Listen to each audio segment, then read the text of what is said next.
We are taking content 1 by 1.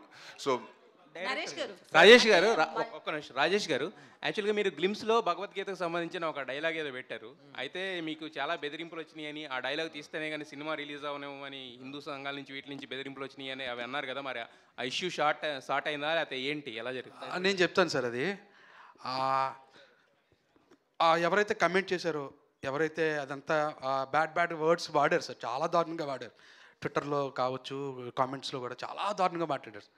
వాళ్ళందరూ బచ్చల మల్లే sir, వాళ్ళందరూ బచ్చల మల్లే. ఎందుకంటే బచ్చల మల్లె ఎలాగైతే భగవద్గీత ప్లే అవుతుంటే వినరానే పెడితే వినకుండా కట్ చేశాడు సార్.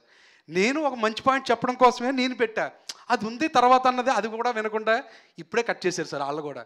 సో వాళ్ళ సినిమా చూసిన తర్వాత వాళ్ళే నాకు మళ్ళీ రీట్వీట్ చేస్తారు sir, sorry brother, issue short అయింది సార్. అది ఎందుకంటే నేను హిందూ సార్, నేను సనాతన ధర్మం అంటే నాకు ఇష్టం, నా కల్చర్ అంటే నాకు ఇష్టం.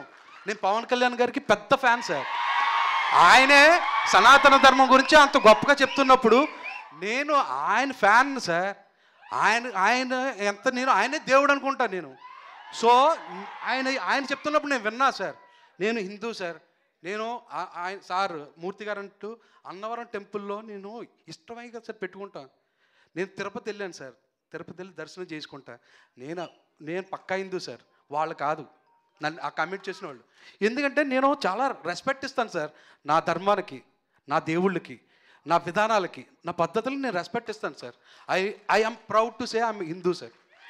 రాజేష్ గారు సార్, ఏంటి మీరు బాగా పెద్ద ప్రొడ్యూసర్ అయిపోయి అన్నిసుకుంటున్నారు ఆల్రెడీ? చిన్న సినిమాలు తీసే చిన్న ప్రొడ్యూసర్ సార్. మీరు యాక్చువల్గా అనిల్